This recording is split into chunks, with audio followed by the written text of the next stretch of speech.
Pacundê e Portal Threads.com.br apresentam Pod Threads.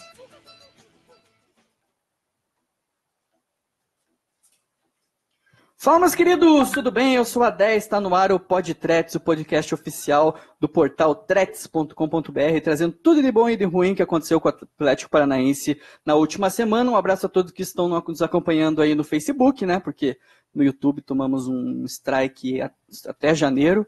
E lembrando que as nossas gravações são transmitidas ao vivo aí, e posteriormente o programa fica disponível em todos os agregadores, como Spotify, iTunes, Google Podcasts, Deezer, e daí a gente coloca também o programa em vídeo no YouTube, lá no nosso canal, beleza? Marcos Guérios, tudo bom, Marcão? Salve Adé, salve Belo, o André também está aqui, salve para todo mundo que está acompanhando aí a live e também quem vai acompanhar o podcast depois. Hoje a gente vai falar um pouquinho do Atlético e Palmeiras, preparamos também uma discussão sobre a gestão do Atlético, esse modelo aí que o Atlético se diz inovador, né? Vamos descobrir um pouco mais sobre isso e também vamos fazer algumas projeções de elenco aí para o ano que vem. Show de bola. Gabriel Belo, tudo bem, Gabriel? Muita boa tarde, muito bom dia falar, mas não é tão bom dia, né? Agora já é de tardinha. Mas se o cara estiver ouvindo depois... Exatamente, pode ouvir a hora que ele quiser. Pode ser bom dia, boa tarde ou boa noite, mas enfim... Salve a todos que estão nos acompanhando aqui, para os amigos no estúdio também. Aí temos um convidado muito especial hoje que vai conversar com a gente. Vamos falar sobre a semana do Furacão e as projeções aí para o que teremos em breve. Exatamente, nosso convidado é o André Ribas, ex-Transamérica e atual Gazeta do Povo aí. O André vem falar um pouco para a gente sobre uma apresentação que ele viu do Paulo André aí, falando um pouco sobre o planejamento do Atlético. Aí é um cara que teve uma pequena imersão no planejamento do Furacão e vai compartilhar com a gente o que ele ouviu. André, bem-vindo. Muito obrigado, Adé. Um grande abraço a todo mundo, Gabriel, Marcos.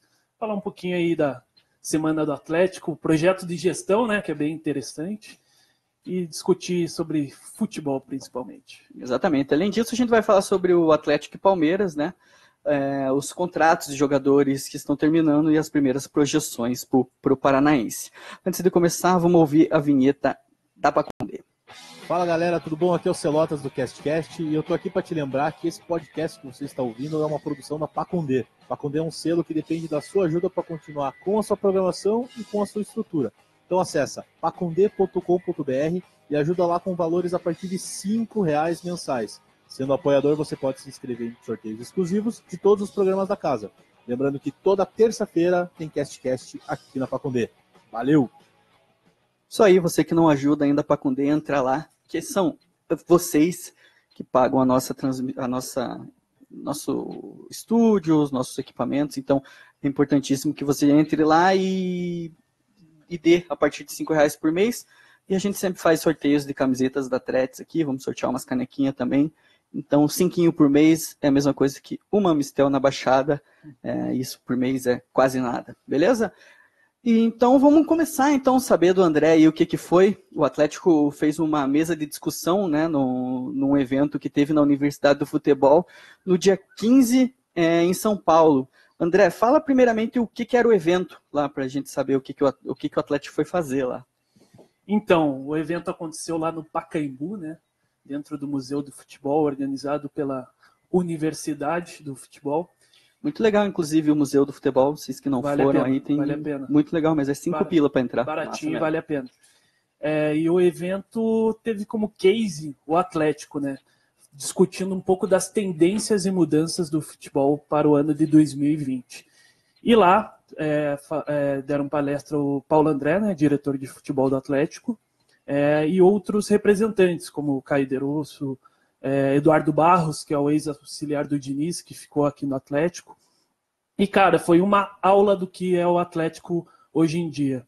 O Paulo André, desde que assumiu oficialmente, né, em junho, se eu não estou enganado, assumiu lá a responsabilidade do futebol, mas, em geral, de uma nova organização no Atlético. O Atlético, como todos os clubes do Brasil, antes tinha a figura do presidente, no caso do Deliberativo Petralha, né, como figura máxima, e tudo passava muito por ele, né, as ordens, a questão do futebol, tudo passava muito centralizado nele. A partir de junho, com a chegada do Paulo André nesse setor, eles fizeram uma mudança para uma estrutura matricial, Um formato que se adequa às grandes multinacionais, né? Que tem a figura de um executivo, que é o Petralha, só que é dividido em núcleos, né? Onde cada núcleo tem seu representante, onde cada núcleo tem também seu setor, que lá tem seu representante.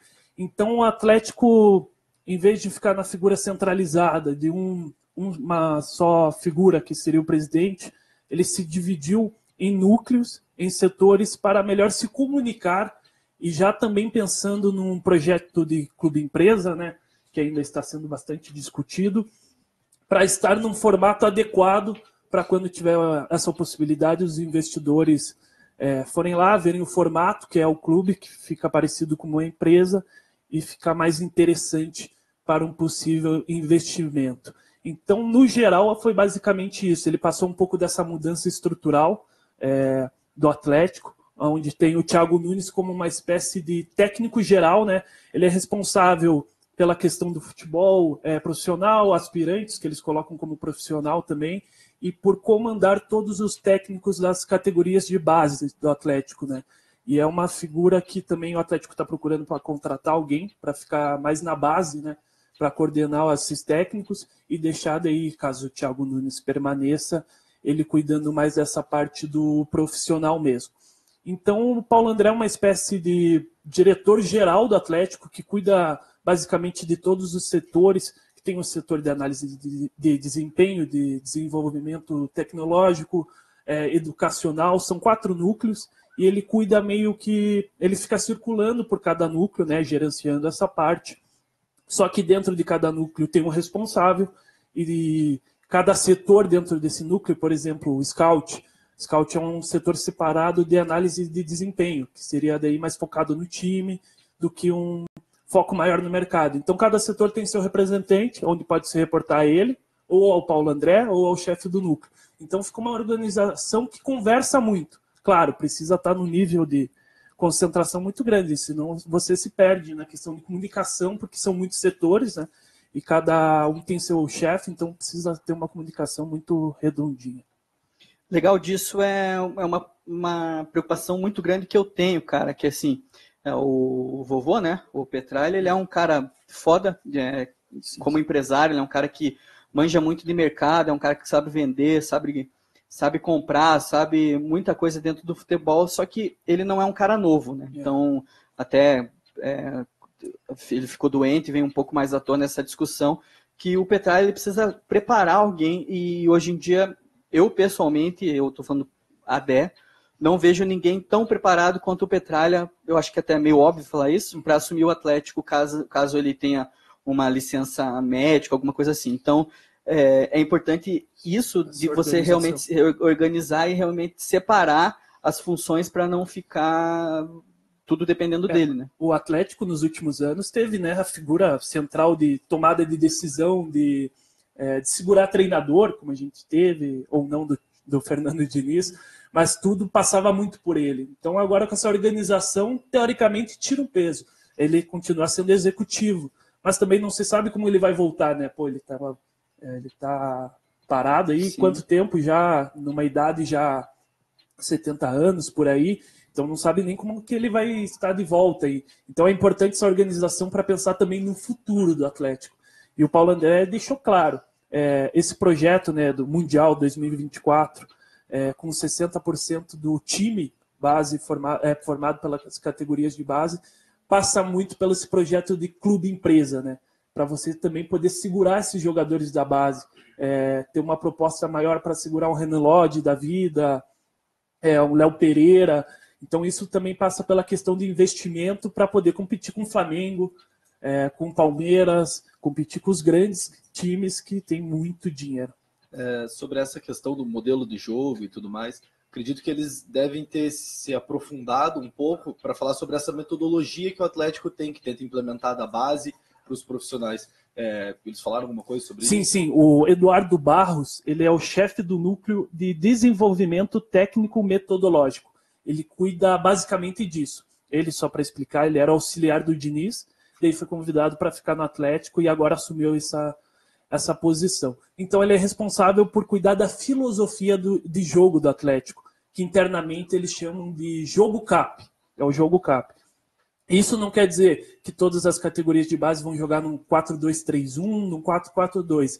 Eles entendem que existem princípios de jogo dentro do Atlético que vão de acordo com os 4 ventos do símbolo, né? Ambição, vocês devem saber melhor do que eu. Tanto que até o Rafael Guanais ele jogava num 3-4-3, mas era um esquema muito ofensivo, né? E era parecido em questão de princípios com o do Atlético.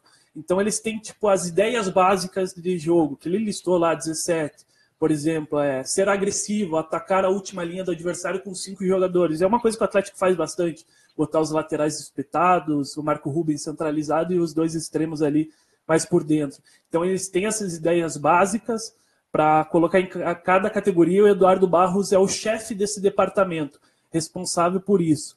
E dentro disso eles acreditam nos 4 ventos, né, da bandeira, que aconteceu a mudança de símbolo, ambição, você sabe de cabeça, ambição, protagonismo, inovação, acho que e mais um lá. É uma que me fugiu a palavra. Isso, mas eles entendem que o Atlético precisa colocar tudo isso dentro de campo para criar sua característica, né, o jogo CAP, e isso entra esses princípios que eu te falei. Então o Atlético não vai jogar o Aspirantes igual em esquema de jogo, não vai se prender a isso, vai prender a princípios de jogar. E muito foi se falado da questão do Rony lá, que é um driblador, né? Só parênteses.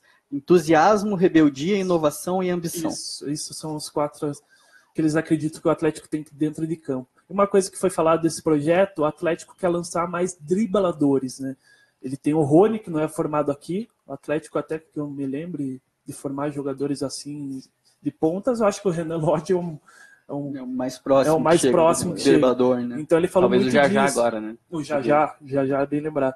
Então o Atlético quer, dentro dessa filosofia, colocar nos seus jogadores, fazer um projeto que envolve categorias de base, tudo, futebol, para quando chegarem lá eles não estarem presos no esquema de jogo, mas sim numa ideia que gere o clube inteiro.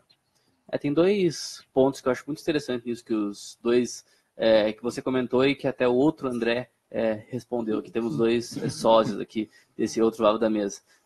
Eu acho que todo atleticano já se preocupou em algum momento quanto ao futuro do clube sem o Petralha. E aí você tendo essas ideias agora, você já consegue enxergar o clube pensando no futuro, pensando em descentralizar um pouco esse poder, em deixar o clube mais preparado além da figura central do Petralha, né? Então isso é algo que eu acho que a gente teria que ver como que seria a execução disso futuramente, né, para ver se isso se comprovaria. O Petralha sempre foi um nome muito forte, não só, né, de bastidores, mas também de execução de ideias. Ele sempre, nem sempre, mas ele, na maioria das vezes, fez as coisas que ele prometeu. E tem outra questão que eu acho muito importante, que aí já puxando um pouco para o Thiago Nunes, porque, claro que ele é uma figura muito diferenciada, ele é o maior técnico da nossa história em quantidade de títulos, em qualidade e tudo mais, mas todas essas ideias que eu vi nos últimos dias, que até agora o André comentou aqui com a gente, e eu já tinha visto lá no PowerPoint do Paulo André, né, naquelas 17 ideias, né, de coisas, de modelo de jogo do Atlético, eu fico até mais tranquilo para o caso de já ir se preparando para uma possível saída dele no futuro, porque o técnico que chegar aqui, ele vai ter que, concordar, vai ter que passar por isso é bem importante. Por essa preparação, né? Ele estar ciente do que o time do que o time que está contratando ele espera dele, né? Então, eu fico mais tranquilo, assim, de verdade. Acho que o Thiago Nunes é um senhor treinador, é um grande técnico mesmo, mas a gente sabe que ele não vai ficar aqui por muitos e muitos anos. A gente sabe que ele deve ter outras ambições também, talvez além do futebol brasileiro, né? Mas essas ideias todas que colocadas aqui já mostram que o Atlético se prepara para uma sucessão, se prepara para um futuro, e quem chegar aqui vai ter que saber disso. Eu acho que nessa linha de um possível sucessor para o Thiago Nunes, eu acho que o Atlético pode ter mais êxito em formar esse profissional por uma hierarquia vindo dentro do clube do que achar alguém no mercado. Porque hoje o Thiago Nunes, como o André falou, ele não é um treinador, ele é um head coach, né? Ele é um cara que ele toma mais do que as decisões de os 11 que vão entrar em campo, quem joga e quem não joga. Então, no mercado, eu não sei se os técnicos brasileiros estão preparados para chegar nesse nível, num nível de exigência desse. Né? E acredito que é uma ideia do Atlético também formar profissionais, né? Porque é bem mais fácil você pegar alguém lá de dentro que já acompanha toda a trajetória, né? Tanto de de pegar atletas de fora, como o caso do Bruno Guimarães, todo o processo para assumir um time principal já pronto com a ideia. Mas, claro, tudo isso que a gente está debatendo aqui, se o Atlético, por exemplo, não tivesse tido a vitória contra o Grêmio, se os resultados não acontecem, não sei se a gente estaria destacando tanto, né? Tudo tem que acontecer dentro de campo. Jardim Barreira, né? Eu fui, se ele tivesse feito o que ele pensa, né? Deus abençoe. Eu fui Cara, no início do DIF, eu, o Furlan e o Fusca fomos no CT. E a gente foi no CT numa... A história é a seguinte, tinha um grupo de corneta no WhatsApp que ficava adicionando o Márcio Lara todo dia. Todo dia adicionava o Márcio Lara e ficava enchendo o saco. E um dia o Márcio Lara falou assim, então é o seguinte, todos vocês do grupo, vamos lá, a gente vai apresentar para vocês qual que é a questão do DIF. E o Fusca estava nesse grupo, conseguiu colocar eu e o Furlan no balaio e a gente foi. E a gente teve uma apresentação sobre o DIF com o William Tomás, da época que foi o primeiro cara responsável pelo DIF, que hoje em dia não está mais no Atlético. E ele fez essa apresentação, não essa do Paulo André, era um embrião disso, né? Uhum. E explicou bastante sobre essa questão do técnico ser só mais uma peça na engrenagem, não é um cara que decide as coisas e tal. E na época estava o Milton Mendes, era o Milton Mendes o técnico. E eu fiz essa pergunta, falei, qual a importância... O Milton Mendes estava ganhando, vocês têm que me dar esse voto de confiança. Eu falei, qual a importância de um cara novo como é o Milton Mendes, comparado com alguns medalhões que tem, participar o cara aceitar isso, porque o que o Atlético dá de insumo para técnico é uma coisa gigantesca, assim. O cara consegue saber qual foi a altura do pulo que o cara deu em certo momento do jogo. Então, eu falei, qual que é a importância? Daí eu acho que foi o Lara que respondeu, falou que é 100%. Não adianta a gente ter tudo isso, fazer uma escala gigantesca, dividir o clube, responsabilizar pessoas e trazer um técnico que não gosta disso, trazer um Felipão, por exemplo, que foda-se, eu vou fazer do meu jeito, porque faz 60 anos que eu faço assim. Então, eles pensam nisso também, só que ao mesmo tempo que isso me deixou tranquilo, a gente tava com o Milton Mendes na época e em certo momento não deu mais certo. Então ele era um cara que... Lembra quando ele foi com o capacete de moto? Sim, ele era um cara que absorveu muito, mas isso eu sempre lembro por mais que seja uma peça na engrenagem, o cara precisa ter muita qualidade para fazer o que o Thiago Nunes faz. Bom. E sobre isso, logo depois eles vão atrás do Paulo Autori, né? Que ele vem um pouquinho depois para assumir, que pode ser exatamente nessa questão. É importante ter um cara novo e tudo mais, mas sem o know-how, que daí o Paulo Autori introduziu no Atlético, também foi muito importante. Sim, e teve o Eduardo Batista também, né? Que daí eu acho que... entra no que você falou, acho, de não encontrar o cara certo para a peça. Sai completamente do coisa, tanto que nem durou, o Atlético foi muito mal, né? Mas é importantíssimo isso, e por mais que o Atlético tenha esse projeto, o trabalho do Thiago Nunes é gigantesco, sim. Gigantesco. Não até porque o Fernando Diniz tinha tudo isso que a gente está falando, já tinha. Né? Sim. Então... a bola tem que entrar dentro de campo, mas ter um projeto para isso, para dar o resultado lá dentro, é fundamental para que tudo aconteça, não só agora, mas para que continue acontecendo. Pode ser que ano que vem o Atlético não ganhe nada, mas daí no outro ano volte, mantenha a estrutura, isso que é o mais importante. Sim. E teve algo que até a gente já comentou em outros programas, mas que fica mais claro até, acho que no meio dessa conversa, que é a questão do projeto de futebol. O Atlético é provavelmente o único time no Brasil que tem esse projeto nesse nível, né? Claro que pode até inspirar outras equipes em outros sentidos daqui para frente, mas pegar o exemplo mais clássico, tá? Todo mundo falando do Mengão essa semana. O Mengão meteu 5-0, né? Mas o que era o Mengão até a chegada do Jorge Jesus há 5 meses atrás? Era um time que estava ainda... 7 meses. 7 meses? Olha só, passou o tempo já, hein? Mas era um time que estava tentando encontrar uma forma de jogo, estava capengando com o Abel. Então, esse sucesso aí do Flamengo é algo meio aleatório, sabe? Algo que veio meio de algo que, de uma solução de mercado inesperada que deu muito mais certo do que eles imaginavam. E aí, claro, que tem a ver também com dinheiro, com o Felipe Luiz, com o Gerson, mas não é um projeto. Sim, é saiu de Abel Braga para Jesus, né? Imagina aqui no Atlético, sair do Thiago Nunes, sei lá, para o Felipão, por exemplo, não passa pela cabeça de ninguém no Atlético. Sobre as pessoas que participaram dessas palestras, não sei se foi um congresso, o que as pessoas de fora, porque a gente ainda já sabia um pouquinho como que funcionava e como que era, o que as pessoas de fora, principalmente os jornalistas, as pessoas que estudam futebol, elas acharam desse projeto do Atlético? Então, foi um evento aberto, né, para quem quisesse ir, com um valor assim de R$100, não era nada muito caro, e não tinha muita imprensa, tinha, eu acho que um jornalista de São Paulo, que ele até chegou a postar no Twitter, né, algumas informações, o Rodrigo Fragoso, e eu tinha ido com o Guilherme de Paula aqui de Curitiba. Cara, e pra gente que é daqui, né, foi uma aula de Atlético, né, que a imprensa, principalmente, nunca teve esse espaço para entender como funciona. Então, pra gente serviu para muita coisa. Para quem é de fora, eu acho que foi mais um exemplo de gestão, assim, um case. Foi apresentado um case Atlético Paranaense, muita gente impressionada, lógico, mas não Bateram sei... palma pro Thiago, igual bateram pro Jesus lá?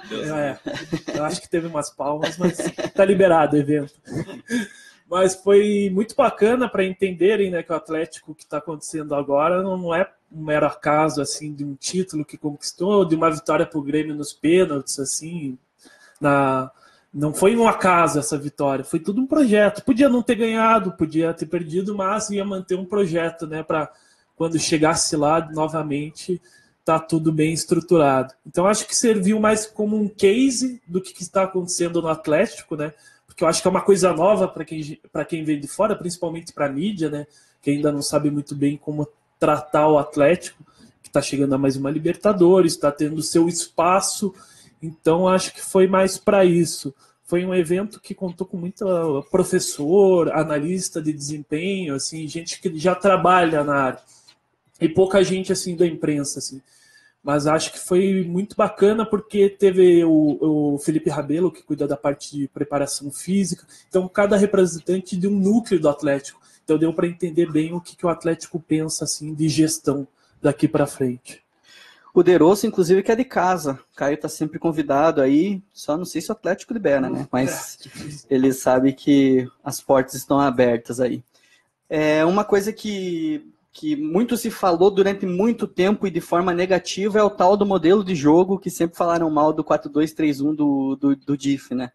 E não sei se vocês perceberam, depois que o Thiago Nunes entrou, o Atlético continua com as mesmas peças, o Atlético continua com a mesma ideia de jogo, mas nunca mais se falou nisso, né? Você vê qual é a diferença de um cara diferenciado, um cara que... Aqui nós vamos jogar com esse segundo volante mais para frente, já viram 4-1... Como é que é? 4-1-4-1. Exatamente. 4-1-4-1. Então, que é o esquema atual, né? Exatamente, que é um 4-2-3-1 com um volante que chega um pouco mais para frente. Ele ainda se encaixa no modelo do clube, por que funciona o modelo do clube? É importante a gente explicar isso.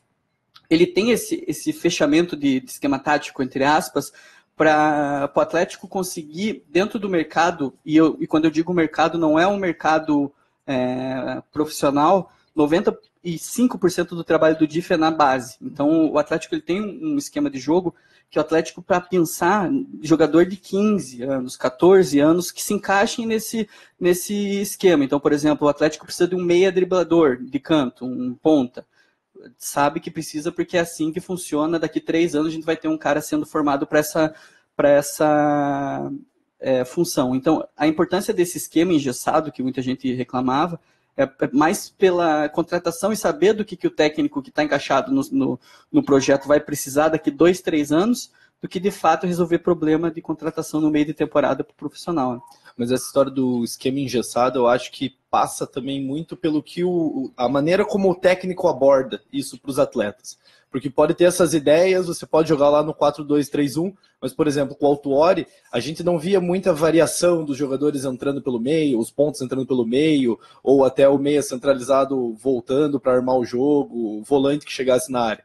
a gente via 2 volantes, 3 jogadores numa linha com 2 pontas, um armador e um atacante. E não variava muito. Com o Thiago Nunes a gente vê muito mais função do que especificamente posição.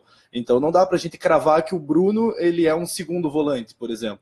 Por mais que ali no esquema, na folha, apareça ele como segundo volante. Mas ele é um cara que pisa na área, que arma o jogo, que faz a saída de bola. O Rony é um ponta pela esquerda, mas que está toda hora cobrindo o lateral, quando o lateral entra pelo meio. Então, o Thiago aborda as posições e as funções de uma maneira diferente. E acho que aí está uma das chaves do sucesso para ele, porque ele fazia isso também no Campeonato Paranaense. O time de 2018 do Atlético no Campeonato Paranaense jogava com essas ideias, e é muito parecido do que a gente vê as ideias que ele colocou no principal. Os caras estão, para variar, reclamando que a gente não leu os comentários aqui na live. Cara, é só um minuto, tá? A gente tá entrevistando o nosso convidado aqui e ele veio para falar sobre um assunto específico. Nós não vamos interromper o cara para falar sobre o que vocês estão perguntando. Até porque o cara que reclamou quer que a gente fale do Paulo Baier, velho. Cara, 2019, Paulo Baier, não vai ser o tema que a gente vai abordar aqui no nosso tempo. E tem umas coisas aí, tipo Jadson, Veiga, calma. Exatamente. Não tem problema. A gente vai falar sobre o Veiga, a gente não vai falar sobre o Jadson, não tem absolutamente nada. Pergunta sobre esse assunto nosso agora, que a chance de a gente responder é boa. Exatamente. Mas calma que daqui a pouco a gente vai falar sobre o mercado do Atlético.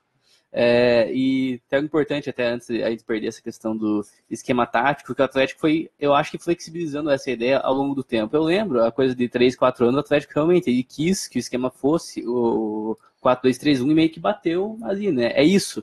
E hoje em dia já isso é algo muito mais flexível e que depende do técnico.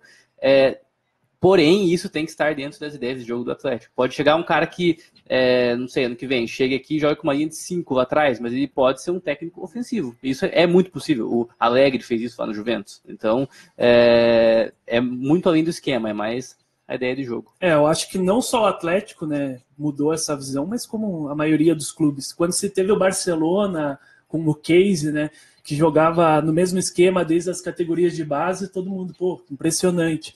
Mas ninguém viu muito bem qual que é o contexto do Barcelona. O Barcelona é um clube que vende jogadores ou que mantém os jogadores e consegue jogar por anos dentro de um formato com os melhores jogadores. O Atlético é um clube que também vende jogadores e muito bem, por exemplo, o Renan Lodge.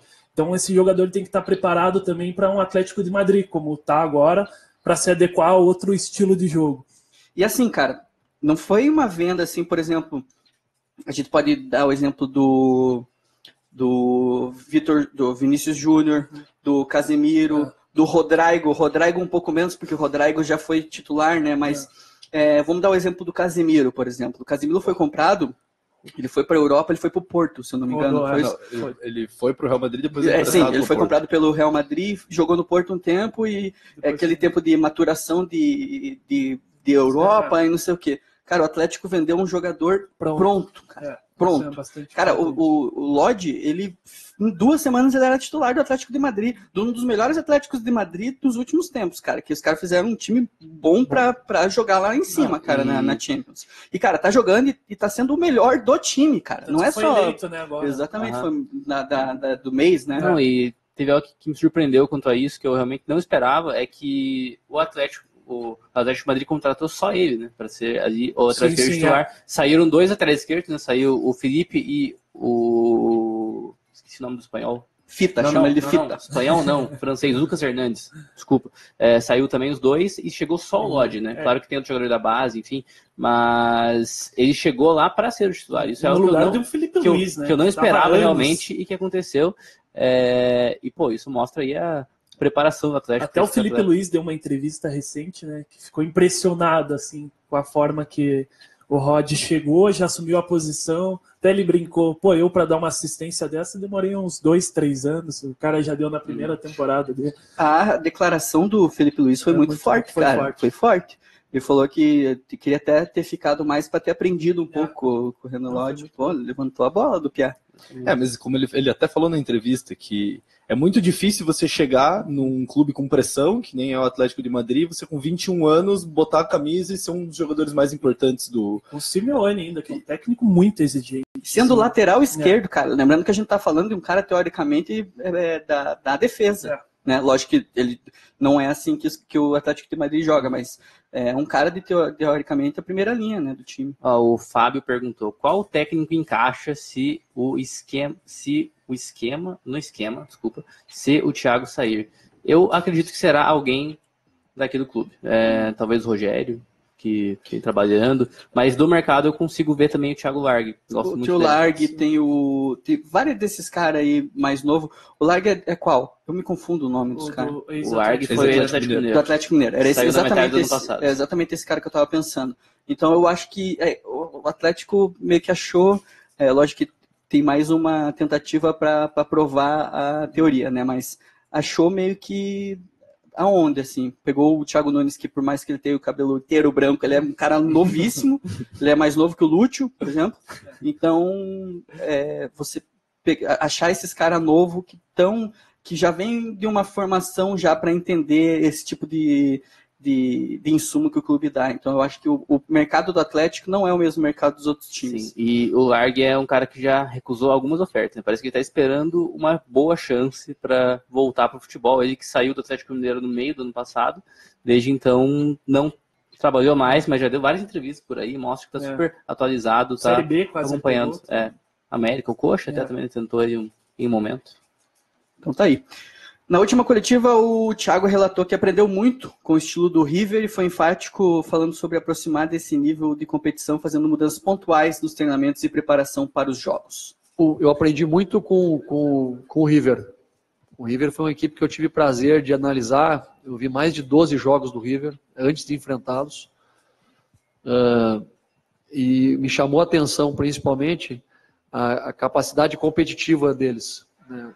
Porque a gente ainda acredita no Brasil que somos competitivos, mas a gente está distante dessas equipes sul-americanas, né, como o River Plate, que hoje, para mim, né, joga o futebol mais equilibrado da Sul-América, que defende tão forte e ataca tão forte de maneira muito parecida. E vai se transformando nos últimos anos, mudando jogadores sem perder a sua característica. E para mim fica claro que após a parada da Copa América, a gente se tornou uma equipe mais próxima em termos competitivos da equipe do River, sabe? Porque a gente mudou algumas questões de treinamento, a gente exigiu mais, a gente mudou a característica das atividades, a gente diminuiu as pausas, aumentou os volumes, a gente cobrou mais, a gente não ficou satisfeito com o que nós tínhamos apresentado no primeiro semestre. Então, mesmo perdendo alguns jogadores exponenciais, a gente coletivamente se tornou uma equipe mais competitiva, mais forte. Está aí a Copa do Brasil para comprovar a nossa qualidade. E os jogos que a gente tem feito, né, após aí o segundo turno, que também elevaram esse nível nosso. Se a gente continuar caminhando nesse sentido, né, para uma equipe que quer ser campeã mundial, primeiro você tem que vencer a Libertadores. Então o objetivo é vencer os melhores da América. Para mim os melhores da América são River Plate, Boca Juniors, Grêmio, Flamengo hoje, times que têm esse know-how, e a gente está muito próximo de competir no mesmo nível com esses caras aí. Importante desse tipo de coisa é ter um cara sempre aberto a conhecimento, né? Você ter um cara que, igual ele falou, a gente tomou uma derrota que foi doída, né, para o Atlético, muito mais porque valia um título que eu gostaria muito de ter ganhado. Então eu acho que para mim é o ponto baixo do Atlético desse ano, se a gente pode chamar desse jeito, né? Que a Recopa é um campeonato que eu gosto. Eu acho bonito falar que você ganhou a Recopa. Mas o River também gosta. Exatamente. Pode ter certeza que eles gostam também. Então, você sair de um jogo desse, olhar para si, olhar para dentro do clube e entender que você pode trazer coisas, também faz muita parte de um projeto vitorioso. Você está aberto a situações que você acha que você pode aprender.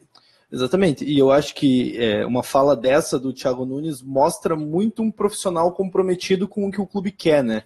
Porque ele diz que precisa adaptar as maneiras dele trabalhar para tentar chegar ao mais próximo do que hoje é o melhor futebol da América, que para ele é o River Plate. Então eu não sei se os outros treinadores do Atlético não tinham muito esse espírito, mas ele dá muito certo também por isso, porque é um cara que não quer ficar na mesmice. Porque, ele chegou aqui e ganhou um título internacional, o primeiro da história do clube. É muito fácil você se acomodar com uma situação dessa. Mas ele quis algo a mais e talvez por isso que ele seja o treinador ideal para esse projeto aí de campeão mundial até 2024. O Thiago nunca demonstrou ser um cara, não sei, prepotente, assim, né, arrogante. O único momento que ele foi, tomou do Boca, né?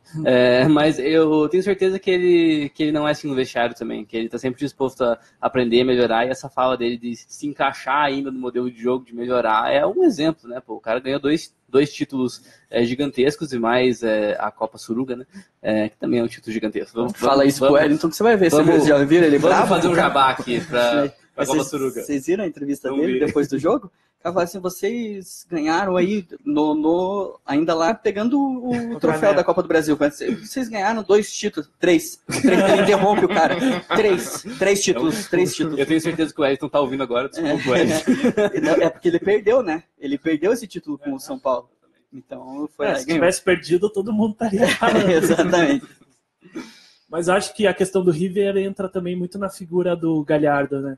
O Thiago se espelha muito nele. Ele é um técnico que está há anos no River. Ele praticamente remontou o elenco do River de um jeito assim impressionante. Ele perdeu várias peças. Então ele é um grande exemplo de técnico completo, né?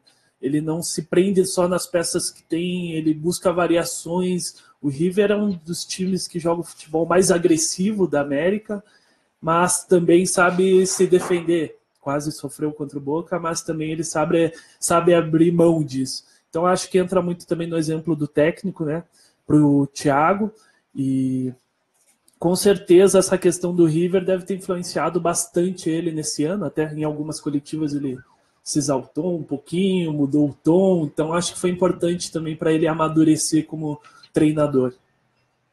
Exatamente. Então vamos... Pô, muito legal esse papo, cara, falar sobre futebol de uma maneira geral, né? Não, sem querer me desfazer da tua presença, mas seria legal se o Atlético abrisse isso, né, para os próprios caras passar isso para a imprensa, né? Vou falar com o Caio vai vir aí. Vamos falar de futebol, então. Vamos lembrar o que a gente fez na última rodada? Para lembrar antes do jogo contra o... Já, né? Faz tempo pra caralho. Eu olhei aqui, Atlético 1, Palmeiras 1, falei, cara, que jogo foi esse? Meu Deus. Mas exatamente por isso. Faz tanto tempo que a gente precisa lembrar como o time está e o que o time precisa fazer amanhã contra o Goiás. Números do SofaScore, Marcão. Vamos lá. O Atlético, então, na última rodada, semana passada, empatou em 1-1 com o Palmeiras na Arena. Teve 52% de posse de bola contra 48% do Palmeiras. O Atlético finalizou 6 vezes no gol contra 2 do Palmeiras. O Atlético errou 8 chutes e o Palmeiras errou 6. Foram 2 escanteios para o Atlético e 1 para o Palmeiras. 23 faltas do Atlético e 11 do Palmeiras. Foram 344 passes certos do Atlético contra 327 do Palmeiras. O Atlético acertou 10 cruzamentos de 25 tentados e o Palmeiras acertou 5 de 10 tentados. 11 desarmes para o Atlético e 13 desarmes para o Palmeiras. O goleiro Léo fez 1 defesa e o goleiro Everton fez 5 defesas. Podia ter feito 2 defesas, né, Léo? Que é a do gol. Vamos ouvir o professor falando sobre o jogo.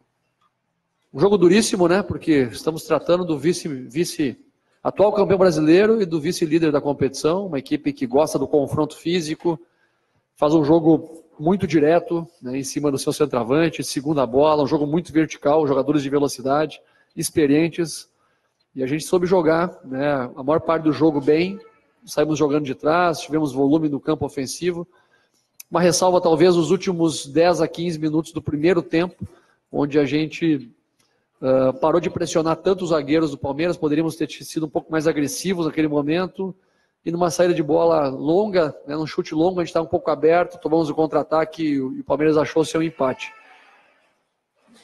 Mas de maneira geral não foi um jogo de muitas chances de gol, né? Foi quase gol para as duas equipes, muito jogo de velocidade, de transição, tivemos mais finalizações, mais posse, mais chances de gol, 3 chances claras nossas, 2 deles. E aí aquela questão de você tomar a decisão um pouquinho mais assertiva próximo da linha do gol, que faltou para a gente, mas satisfeito pelo empenho de todos, a dedicação, o nível de concentração que a gente tem tido. Tivemos apenas uma derrota, né, depois do retorno, né? Então a gente vem uma equipe muito equilibrada. Nesse jogo, o Thiago Nunes promoveu 3 mudanças, né? A gente colocou o Bruno Nazário no lugar do Stadini, o Adriano no lugar do Márcio Azevedo e o Marco Rubin no lugar do Tony Anderson, que estava entrando. Vamos ouvir ele falando sobre as mudanças e a gente dá o nosso pitaco depois. Eu acho que o Adriano e o Azevedo não muda muito a característica, né? Os caras conseguem jogar bem por dentro do campo, quase como um meia muitas vezes. Tem ultrapassagens pela lateral, não com uma intensidade tão alta como o Dalmadson, o Kelvin, esses jogadores que jogam aqui pelo lado direito, mas são jogadores que trabalham como organizadores de jogo, né? E aí eles têm o acompanhamento do Rony, aberto na ponta, que dá essa profundidade quando eles não conseguem dar. O Nazário é um jogador que ele é mais atacante que o Cittadini, ele faz mais movimento de presença de área, ele arrisca mais o chute, o Cittadini é mais organizador, dá mais movimento, ele chega dentro da área com a bola lançado, né? Não é aquele cara que às vezes já se posiciona em cima do segundo zagueiro como um jogador de ataque. Então acho que as características mudam um pouco, né? O próprio Tony com o Marco, o Tony mais movimento, o Marco mais presença de área, mas muda um pouco a característica individual, mas a essência da equipe não muda de maneira geral. Cara, como o Adriano é diferenciado, né, velho? Cara, ele joga muita bola. No lance do gol do Cirino, cara, ele faz que vai bater cruzar com uma perna, o marcador passa, ele cruza certinho com a outra e caixa. Joga demais. Esse cara, depois de uma boa pré-temporada e começando desde o começo do ano, realmente vai ser um lateral muito acima da média para o futebol brasileiro, porque ele tem uma capacidade técnica muito boa, né? Ele dificilmente erra um passe, ele dificilmente se posiciona errado na linha.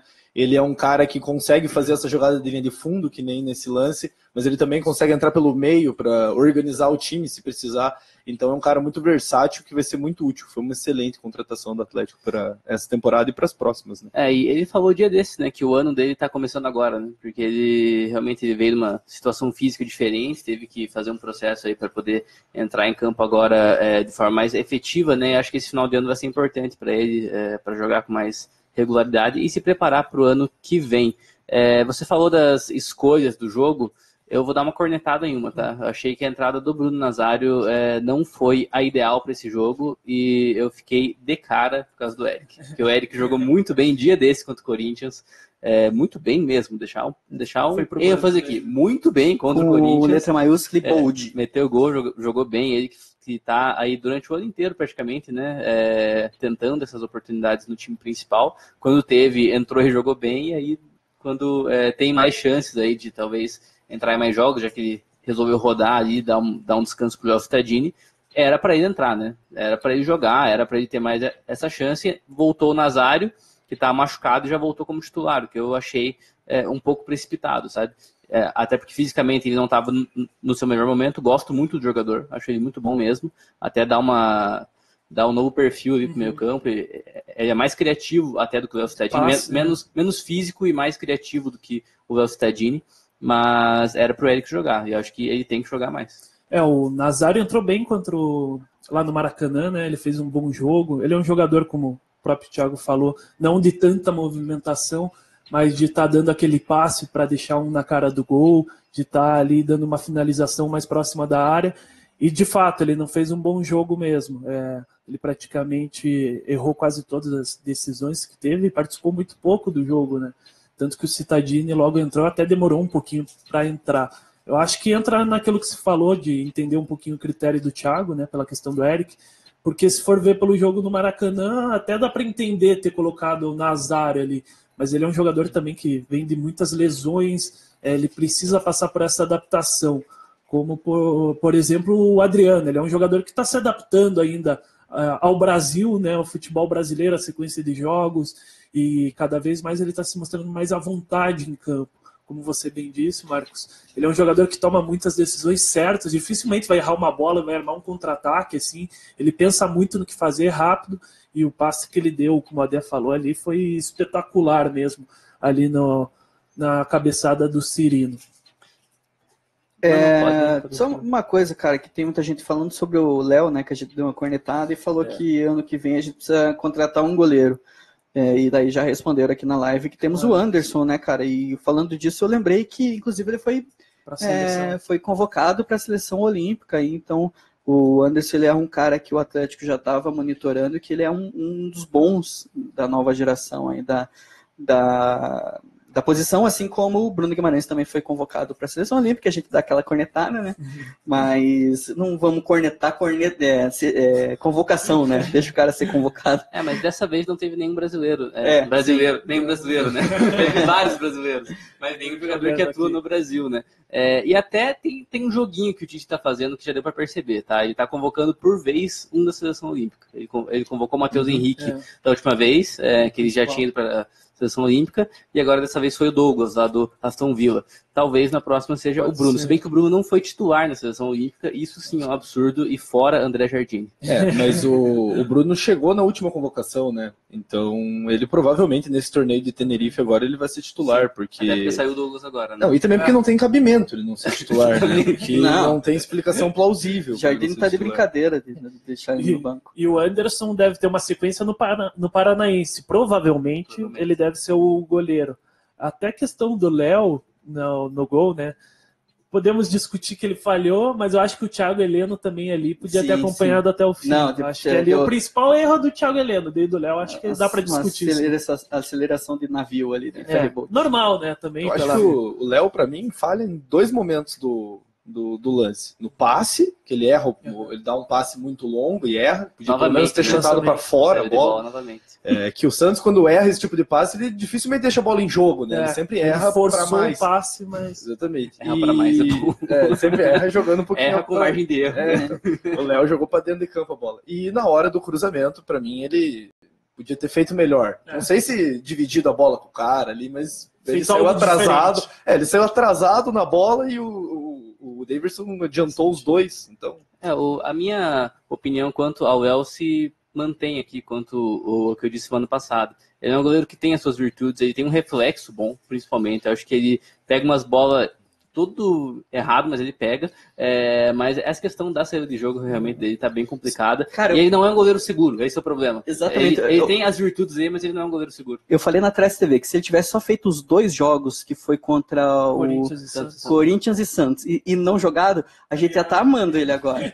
Só que daí ele fez mais 2. Esse foi o problema dele. Né? Até quando que vai o contrato dele, sabe? Do Léo, acho que até o final do ano que vem.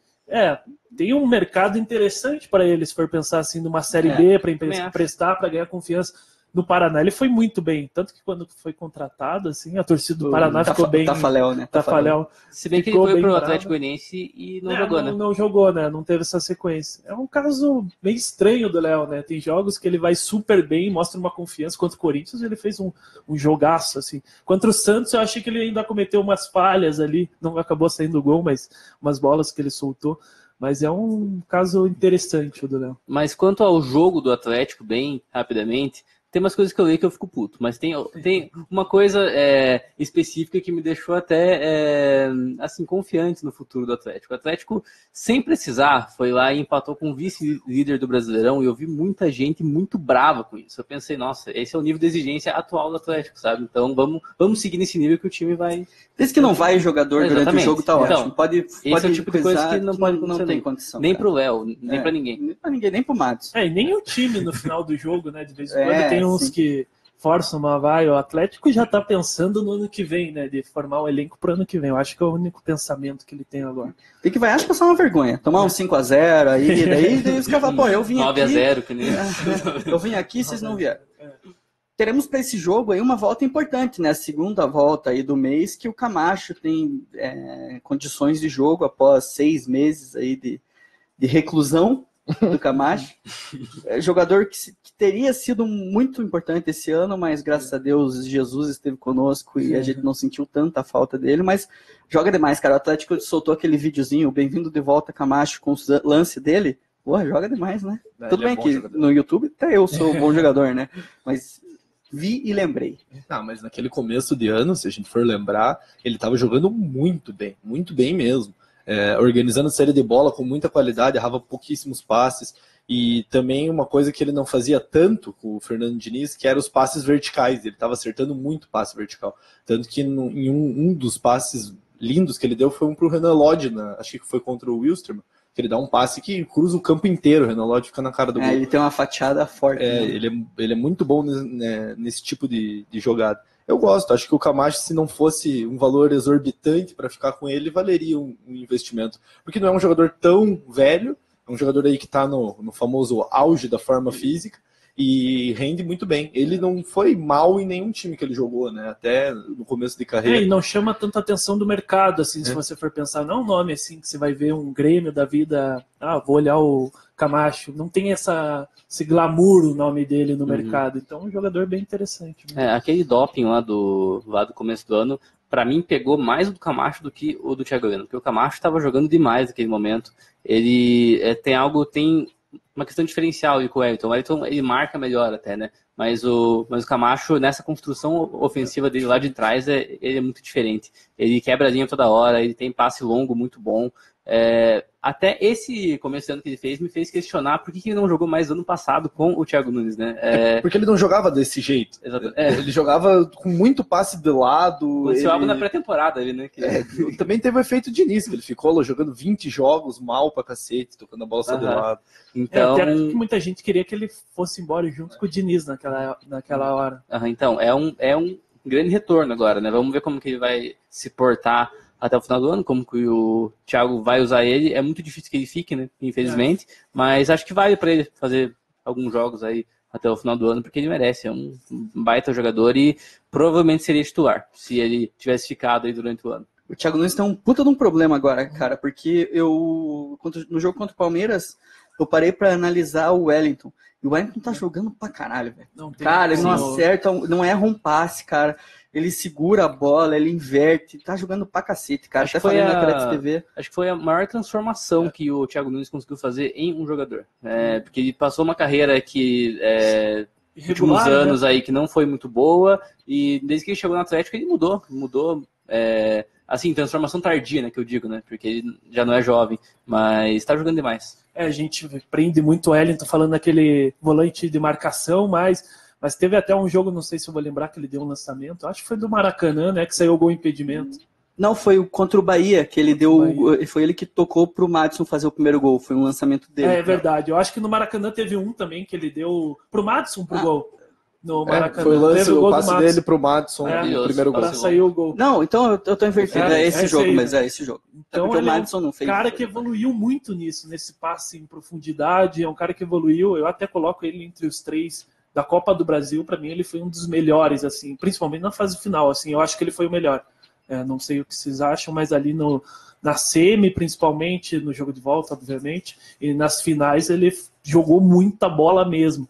Ele é um cara que construiu uma identidade com o clube, eu acho isso bem importante, ele entendeu o papel dele como líder do clube, e é difícil, porque você pensa num Camacho que provavelmente não vai ficar, Sim. Então eu acho que vai ficar muito preso a ele estar jogando pela questão também dele ter ficado afastado, mas também segurando um pouco, porque o Atlético está pensando já em 2020, então é difícil, é uma decisão muito complicada para o Thiago Nunes mesmo. Exatamente, lembrando que o Camacho está emprestado até dezembro, não vai ficar, já tá definido que ele não vai ficar. A gente até conversou com o Capelani semana passada que o cara ele ama o Camacho, e se ele voltar, grandes chances de jogar. E o Thiago Nunes falou também sobre a possibilidade de usar ele agora. O meu desejo é que o Camacho jogue domingo. Esse é o meu desejo, né? Até pelo tempo de parada que ele teve. Quando ele saiu por a questão do doping, ele era titular do time.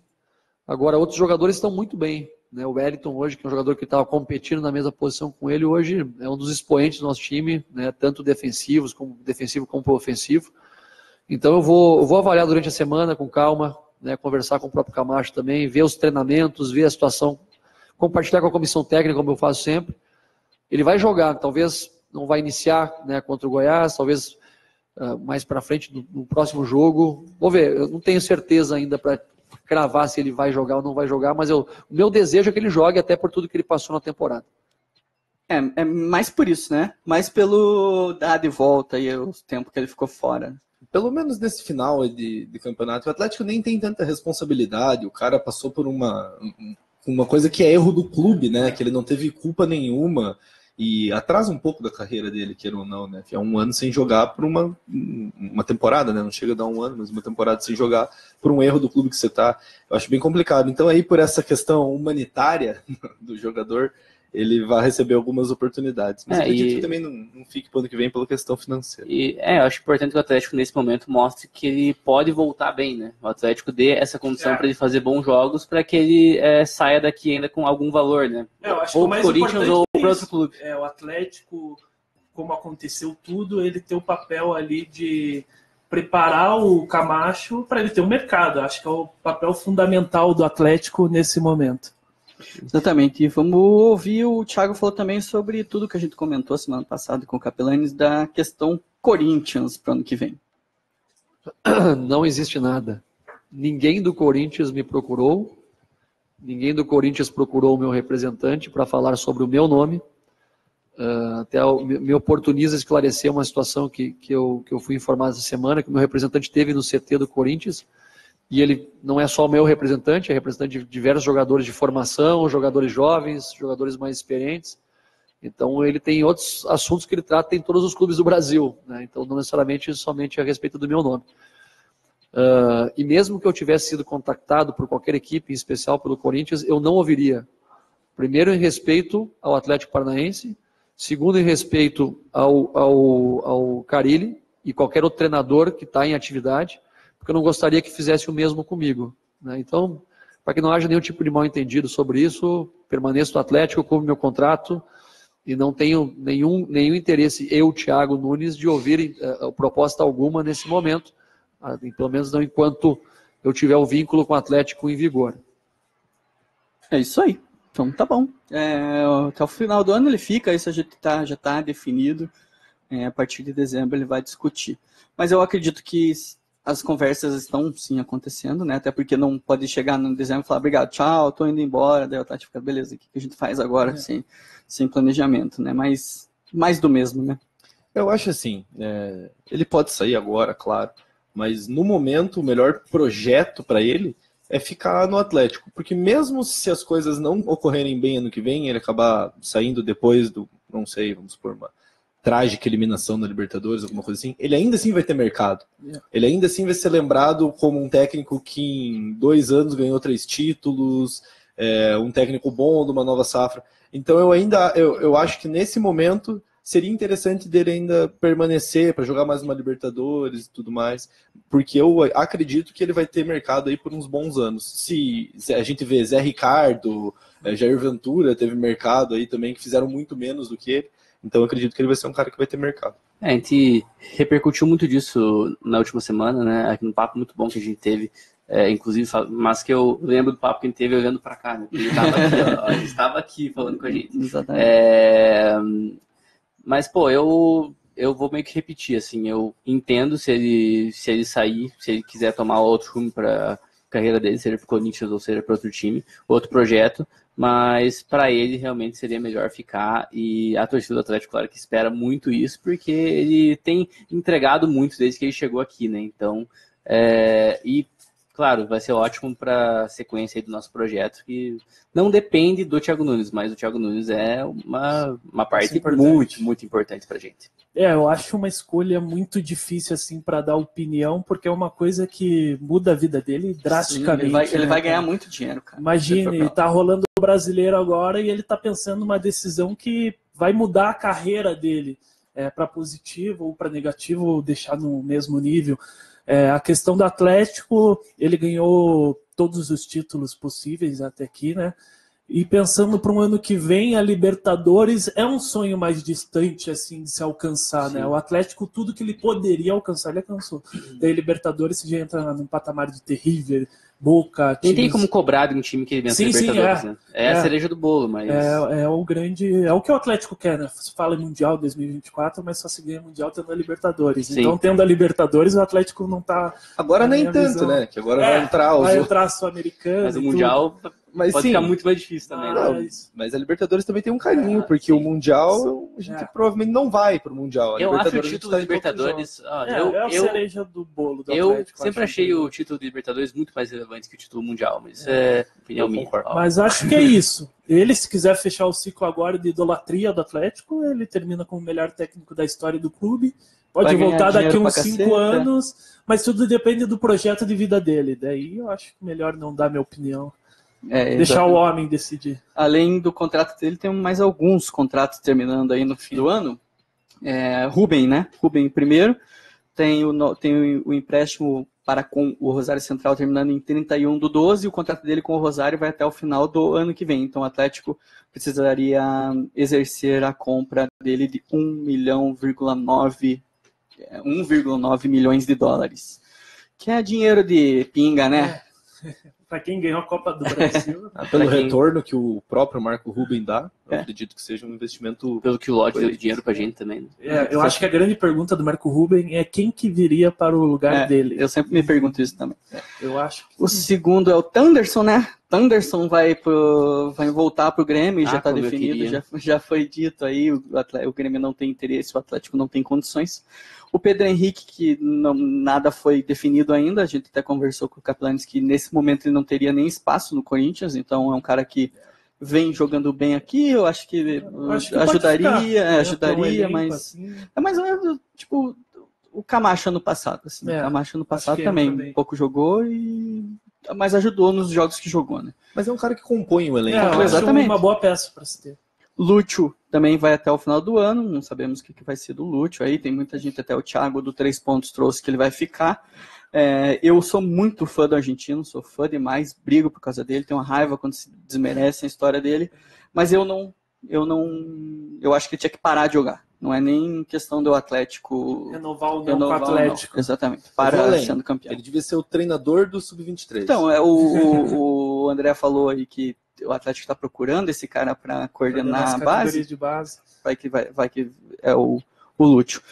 Eu acho que ele fica mais um ano e deve ter um projeto assim maior no Atlético. Ele já veio por causa desse projeto, né? Já foi um chamariz do Atlético para ele vir, já foi esse projeto. O Madison também termina, tem contrato com o Grêmio até 2021, azar do Grêmio, a gente pode devolver lá e vai com Deus. Comentário sucinto. O Bruno Nazário também termina e tem contrato até junho de 21 com o Hoffenheim, que esse é um cara também que eu sou muito fã, acho que ele é bola pra caralho, e ele é o meu 10 do Atlético, mas muito bichado, né? Se machuca demais. É difícil pensar numa temporada que você tem ali um elenco curto, perto de um Flamengo, né? Então você tem que pensar muito bem nas peças. Então, o custo-benefício. Eu acho que a grande pergunta do Bruno Nazário é esse: quanto que é o custo-benefício dele para ele ficar no Atlético? E acho que ele sai do Atlético, se porventura não ficar, com pouquíssimo mercado, porque foi um cara que teve 2 lesões sérias no joelho, jogou pouco, ficou um tempão no Atlético e jogou muito pouco.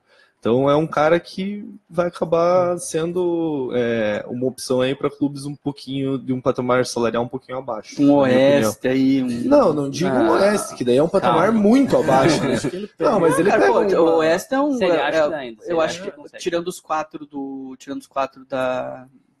Paulista lá, esse Oeste, esses times aí mais fortes que depois... Eu vejo ele se encaixando muito bem num Bragantino. É verdade. É que o Bragantino é um time que tá meio lá, meio cá. É um time pequeno, mas que tá com uma grana do caralho. Que quer ser grande e talvez consiga aí chegar num patamar melhor nos próximos anos. Mas sobre o Nazário, bem rapidamente, gosto muito, mas está tirando espaço do Eric e talvez tire espaço de outros jogadores da base que venham aí nos próximos anos. E acho que não vale só para o Nazário isso, mas para outros jogadores que, porventura, venham com um contrato de empréstimo ou com um contrato curto, né? Por exemplo, um exemplo é o Everton Felipe, né? Que foi uma contratação bem estranha do Atlético. Então, ele está aqui na lista. Então, acaba no final do ano, ele veio com um empréstimo de 4 meses, 5 meses. Acho que esse não fica. Jogou pouco. E aquela que a gente fica sem entender. Daqui a uns anos ele vai jogar num time e a gente fala, caralho, esse cara jogou no Atlético. Daí tem os queridinhos da torcida. Tomás Andrade acaba no final do ano, aí vai com Deus. Puta, falei o nome dele. Ia falar agora, você prometeu que eu nem mais falar o nome dele. Prometi que não ia falar mais o nome dele, mas sei que estava escrito. Foi o Marapuca do Marcos Guedes. O Brian Romero também, que é o chuchuzão aí, o jogador chuchu. Também vai embora. acredito que ninguém vai sentir muita falta. E o Abner ruim, né? O Abner Felipe também acaba, que também foi uma coisa que ninguém entendeu, mas ele deu umas assistências aí. Ele fez um jogo fantástico, né? Que ele vai contra o CSA. Só deu 3 pontos, tá bom? Tá ótimo. A gente não gosta desses últimos jogadores aí da lista, né? Mas eles foram jogadores que até, tirando o Everton Felipe e o Abner, mas o Thomas Andrade e o Brian Romero atuaram bastante no ano, né? Então o Atlético também vai ter que ir para o mercado para tentar contratar. Inclusive, eles vieram contratados como peças de solução, né? E principalmente o Everton, né? Então. E agora o Atlético vai ter que ir para o mercado para contratar ou dar chance para alguém que surge aí no Campeonato Paranaense e tudo mais. Exatamente. O Cirino vai embora, falou assim, tchau, tô pegando minhas paradas, tô indo embora, só esqueceu de avisar o professor. E o professor falou sobre isso na coletiva. Tá. Sobre o Marcelo, eu tenho certeza que o Marcelo sai do Atlético no final da temporada, um jogador melhor de quando ele retornou. Porque a característica do jogo que a gente vem implementando é um jogo que exige que o jogador tenha uma compreensão melhor dos espaços do campo, ele exige que se jogue não só numa característica de jogo, ou seja, o Marcelo quando chegou era um jogador que tinha um movimento vertical e de ataque à última linha, correndo somente para frente. Comprometido na parte defensiva, hoje ele é muito mais comprometido nessa fase defensiva. Vocês devem ter visto ele muitas vezes rodando quase como um meia nas costas ainda do Nazário, ali próximo como um segundo atacante. Hoje recebeu muitas bolas fazendo esse desequilíbrio. Isso é uma interpretação que ele adquiriu através das combinações e do tipo de jogo que a gente propõe. Então hoje ele é um jogador muito mais moderno, muito mais completo, muito mais valorizado. E vocês vão lembrar bem que pelo menos até praticamente o mês de maio ou junho, ele não foi titular do time, né? Ele era um jogador que entrava e contribuía, jogou algumas poucas partidas, mas como eu também já falei em alguns outros momentos, ele é um jogador que o Atlético tem mais chance de fazer gol com ele em campo.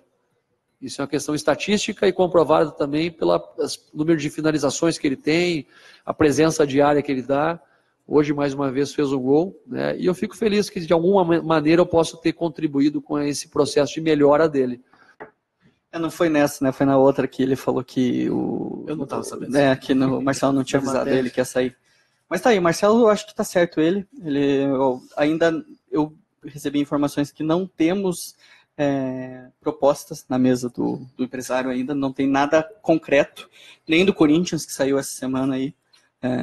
Porque existe aquele negócio que é Corinthians sonda, mas é muito mais cavado do que qualquer coisa, né? Oficial, nada chegou pro Marcelo, mas já avisou que vai sair e tem mercado, né? Esse tem muito mercado. E até saiu também algumas especulações, sondagens do futebol japonês, né? Sim, futebol asiático. Então acho que é um cara que sai do Atlético por cima, de novo, porque em 2013, por mais que tenha perdido o título e tudo mais, saiu no ano seguinte, mas é um cara que sai por cima, com certeza, sai, para mim, pelo menos na minha opinião, como ídolo, depois do gol do Milênio, ele com aquele drible lá, foi absurdo. Do gol do Marcelo. O gol do Marcelo foi o horror que fez. A gente já falou várias vezes aqui. O gol do Marcelo. Então, acho que é um cara que vai se encaixar em outro lugar e daqui a uns anos, quem sabe, volta aí para encerrar a carreira no Atlético. É verdade. Tem...